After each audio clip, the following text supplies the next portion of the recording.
Fala pessoal, boa tarde, Êxodo capítulo 7, hoje continuação direta do 6, lembra que cortou na metade, né, porque depois ali ele continua conversando, né, e tudo mais, mas vamos lá, vamos que vamos, né, e a gente vai aprender agora alguns pontos que eu já falei com vocês em vídeos anteriores, eu espero que você tenha assistido aí, e agora esse capítulo 7 ele vai focar de novo num ponto que assim, é crucial para minha vida, para a sua vida, eu espero que você se ligue, tá, que é sobre o orgulho. Como esse faraó era orgulhoso, se prejudicou as pessoas ao seu redor. E esse capítulo 7 ele nos apresenta a primeira praga, né? Você já ouviu falar aí das 10 pragas do Egito, né? Que Deus enviou. E agora a gente vai ver a primeira praga.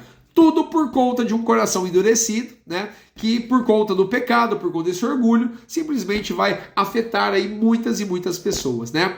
Então a primeira coisa que eu quero falar com você é sobre isso. Se tem orgulho no seu coração subindo aí, no nome de Jesus que você dobre os seus joelhos no seu quarto e fala assim, Senhor, tira esse orgulho do meu coração, não deixe eu ser uma pessoa que eu pense que é tudo do meu jeito, da minha forma, do meu pensamento, não, eu quero servir ao Senhor, eu quero adorar ao Senhor, eu quero louvar ao Senhor, que seja o Senhor à frente. É isso que eu e você a gente precisa falar todos os dias. Cada um tem uma fraqueza em alguma área aí, né, da vida, mas o orgulho não pode entrar no nosso coração, que a gente seja moldado por essa palavra aqui, tá? Por isso que a gente tem que pegar essa palavra, meditar nela, buscar ao Senhor através dela, para realmente saber viver nesse mundo aqui, senão a gente vai virar esse cara aqui, ó, com orgulho no coração e é tudo eu, e não é assim que funciona. Em primeiro lugar, vive o Senhor, reina o Senhor, né? E nós aqui estamos vivendo, buscando, adorando, para realmente fazer a vontade dele, né? Esse que é o foco, tá? Então pensa muito nisso, tá? Isso aqui é muito importante. Bom, vamos lá. O capítulo 7 ele começa de uma forma bem interessante na conversa de Deus com Moisés, né? Deus fala assim, eis que te tenho posto por Deus sobre Faraó. Olha que interessante isso, né? Eis que te tenho posto por mim mesmo sobre Faraó. E Arão, teu irmão, será o teu profeta. Ou seja, que ele vai falar as palavras que Deus vai ordenar, né?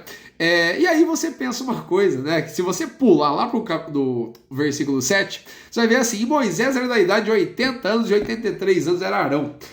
Poxa vida, né? Eu já conversei com você sobre idade e realmente é interessante como Deus usa quem Ele quer, da idade que Ele quer, da forma que Ele quer.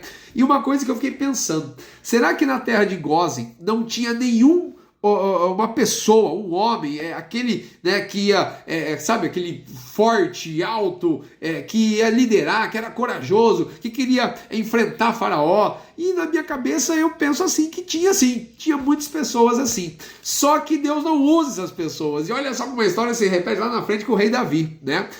Os seus irmãos, né, quando Samuel vai ver lá, né, fala assim, deve ser esse aqui, olha o tamanho dele, olha a força dele, é ele que vai enfrentar o gigante, ele que vai ser o rei de Israel, é ele que... E Deus fala assim, não, você tá vendo a aparência, eu vejo o coração, é isso que o Senhor fala, né? E quando Deus escolhe Moisés para ser o libertador do Egito, é óbvio que Deus já bateu o olho no coração de Moisés e falou, é esse mesmo, né? E com 80 anos de idade aí, né, que vai criar todo esse plano. Então, pessoal, não seja rápido em julgar as pessoas, né? A gente tem essa mania, né, de bater o olho e falar, né, assim mesmo, tá, não sei o que, tá? E não é assim que funciona. A gente tem que ter muito cuidado com isso, porque Deus ele usa pessoas que a gente nunca imaginaria. Se você vê os maiores pregadores do evangelho, você vê que são pessoas muitas vezes que eram analfabetas, pessoas que viviam uma vida, né, perdida, que você nunca imaginar que seriam pessoas dessa forma. E realmente se transformaram em grandes pregadores por conta do nome do Senhor.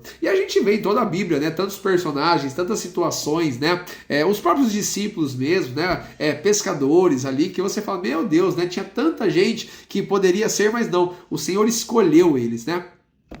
Então saiba disso, né, não sei como que você se sente quanto a isso, mas se Deus está te chamando agora para pregar a sua palavra, para realmente você meditar nela e passar ela adiante, no seu jeitinho, da sua forma, faça, não tenha vergonha, não tenha medo, né?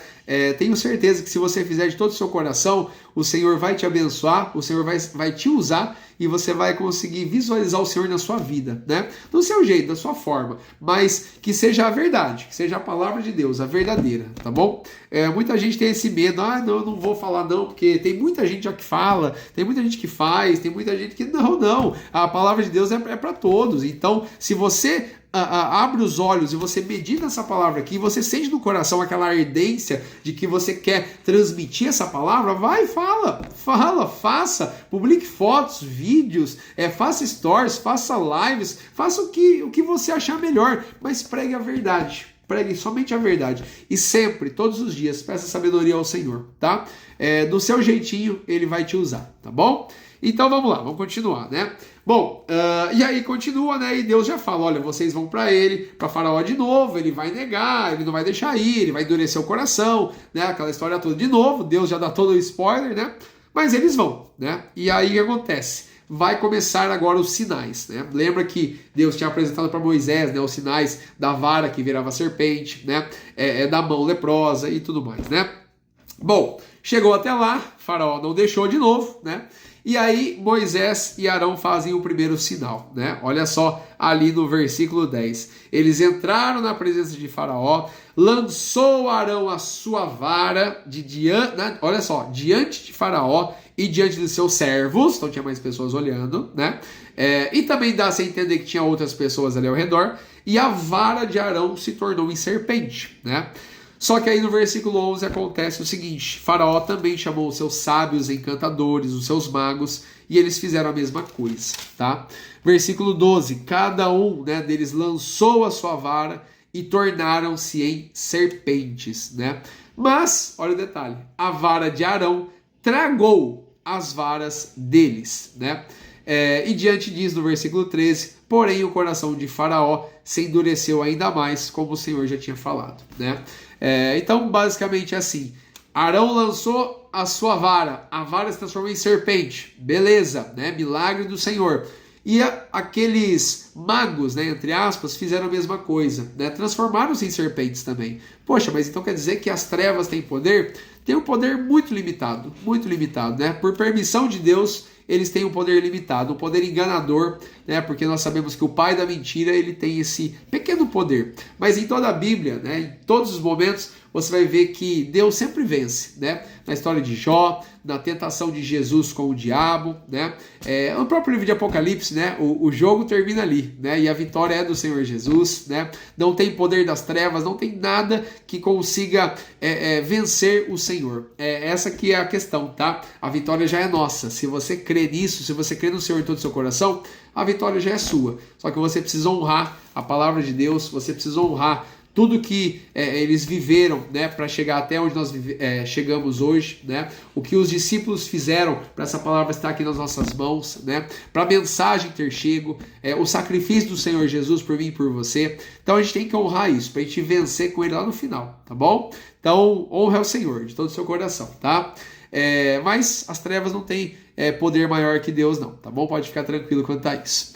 Bom, mas aí, de novo, né, esse endurecimento do coração faz isso. E aí Deus pede, né, para que seja feito mais um sinal, né, que é a transformação das águas em sangue, né? Então vai lá no versículo 19, né? Arão toma a vara, estende a mão sobre as águas, né? E todas as águas vão virar sangue, né? Peixes vão morrer, né? Os animais ali aquáticos vão acabar falecendo, né? E tudo que ele colocar ali, né? O toque, né? Vai se transformar em sangue, né? Então ele fala ali de ajuntamentos de águas, de tanques, né? De correntes, de rios, tudo vai virar, né? O rio Nilo se transformou em sangue, né?